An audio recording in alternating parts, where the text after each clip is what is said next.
Assalamualaikum warahmatullahi wabarakatuh. Perkenalkan, nama saya Rizka Dwiriani dengan NPM 2042418. Di sini saya akan menjelaskan materi tentang memahami elemen kurikulum 2013 dan kurikulum merdeka. Materi yang pertama yaitu Standar Kompetensi Lulusan atau SKL pada kurikulum 2013 dan kurikulum merdeka. SKL merupakan salah satu elemen penting dalam kurikulum yang menjadi acuan dalam menentukan kualitas hasil pendidikan. SKL menggambarkan kemampuan yang harus dimiliki peserta didik setelah menyelesaikan jenjang pendidikan tertentu. Menurut penelitian dalam jurnal oleh Sopasiti, Marwah, dan kawan-kawan, dijelaskan bahwa standar kompetensi lulusan adalah kualifikasi kemampuan peserta didik yang mencakup sikap, pengetahuan, dan keterampilan yang harus dicapai setelah menyelesaikan proses pendidikan. Pada kurikulum 2013, SKL dirancang untuk membentuk peserta didik yang memiliki keseimbangan antara aspek sikap, pengetahuan, dan keterampilan.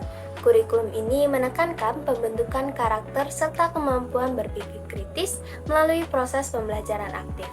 Menurut kajian dalam jurnal oleh Andre Frarella dan kawan-kawan, SKL pada kurikulum 2013 menjadi dasar dalam pengembangan kompetensi inti dan kompetensi dasar yang kemudian diterapkan dalam proses pembelajaran di sekolah.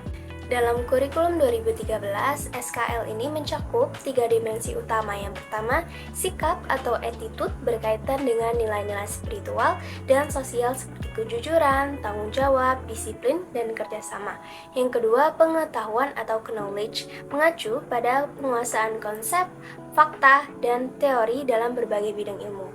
Yang ketiga, keterampilan atau skill berhubungan dengan kemampuan berpikir kritis, kreatif, serta kemampuan menerapkan pengetahuan dalam kehidupan nyata. Menurut Mulyasa 2017, kurikulum 2013 dirancang untuk menghasilkan lulusan yang tidak hanya cerdas secara akademik, tetapi juga memiliki karakter yang baik, serta mampu menghadapi tantangan perkembangan ilmu pengetahuan dan teknologi. Lalu, kurikulum merdeka merupakan pengembangan dari kurikulum sebelumnya yang lebih menekankan pada fleksibilitas pembelajaran dan pengembangan kompetensi peserta didik secara lebih mendalam.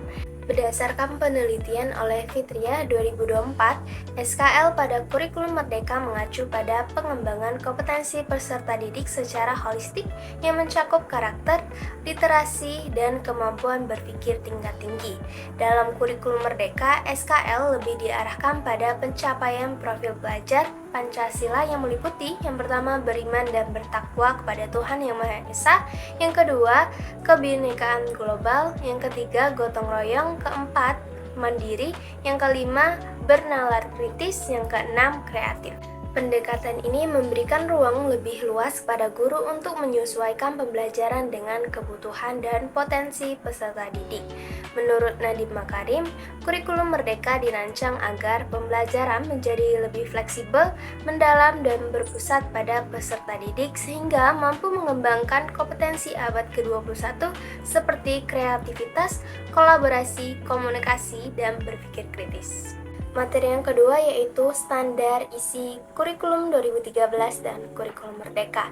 Standar isi merupakan salah satu komponen penting dalam sistem kurikulum yang berfungsi sebagai mengatur ruang lingkup materi pembelajaran dan tingkat kompetensi yang harus dicapai oleh peserta didik pada setiap jenjang pendidikan.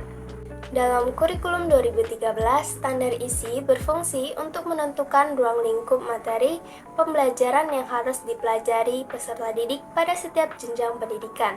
Standar ini disusun berdasarkan standar kompetensi lulusan atau SKL, sehingga materi yang diajarkan mendukung pencapaian kompetensi siswa. Kurikulum 2013 merupakan penyempurnaan dari kurikulum sebelumnya yang menekankan pada 4 dasar utama yaitu standar kompetensi lulusan, standar isi, standar proses, dan standar penilaian. Standar isi pada kurikulum 2013 memiliki beberapa karakteristik. Yang pertama, materi pembelajaran disusun secara tematik integratif, khususnya pada jenjang sekolah dasar. Yang kedua, materi dikaitkan dengan pendekatan saintifik, seperti kegiatan mengamati, menanya, mencoba, menalar, dan mengkomunikasikan. Yang ketiga, mengembangkan 3 ranah kompetensi, yaitu sikap, pengetahuan, dan keterampilan.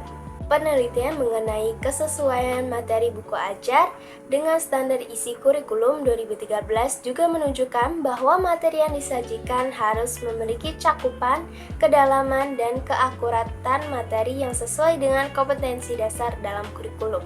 Menurut Mulyasa 2017, standar isi dalam kurikulum 2013 dirancang untuk memberikan pengalaman belajar yang lebih bermakna melalui pengintegrasian berbagai mata pelajaran dan penerapan pembelajaran yang aktif.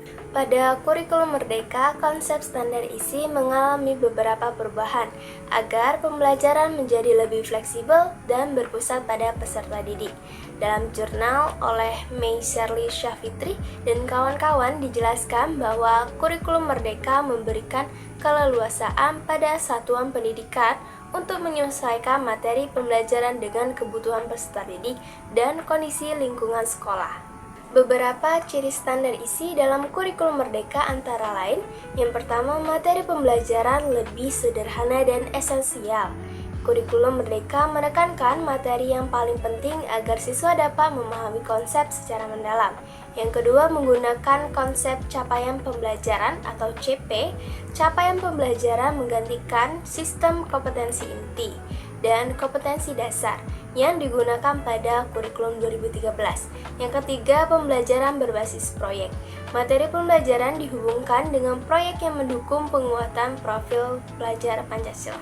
Menurut Nadiem Makarim, kurikulum Merdeka dirancang agar guru memiliki kebebasan dalam mengembangkan materi pembelajaran sehingga proses belajar menjadi lebih relevan dengan kebutuhan siswa dan perkembangan zaman. Selanjutnya ada zonasi dan domisili dalam kurikulum 2013 dan kurikulum Merdeka. Sistem zonasi merupakan kebijakan dalam penerimaan peserta didik baru yang mempertimbangkan jarak tempat tinggal siswa dengan sekolah sebagai salah satu syarat utama penerimaan. Kebijakan ini dibuat untuk menciptakan pemerataan akses pendidikan dan mengurangi kesenjangan antara sekolah favorit dan sekolah non-favorit. Dengan adanya sistem ini, siswa diharapkan dapat bersekolah di wilayah yang dekat dengan tempat tinggalnya sehingga akses pendidikan menjadi lebih merata. Pada masa penerapan kurikulum 2013, pemerintah mulai menerapkan sistem zonasi dalam penerimaan peserta didik baru atau PPDB sekitar tahun 2017. Kebijakan ini bertujuan untuk mengatasi ketimpangan kualitas pendidikan antar sekolah. Kebijakan zonasi dibuat sebagai strategi pemerintah untuk meningkatkan pemerataan pendidikan dan memberikan kesempatan yang sama kepada semua siswa untuk memperoleh pendidikan yang berkualitas. Beberapa tujuan penerapan zonasi pada kurikulum 2013 antara lain, yang pertama, pemerataan akses pendidikan, agar siswa tidak hanya berfokus pada sekolah tertentu. Yang kedua, menghilangkan stigma sekolah favorit, sehingga kualitas pendidikan dapat lebih merata. Yang ketiga, mendekatkan siswa dengan sekolah, sehingga lebih efisien dari segi waktu dan biaya.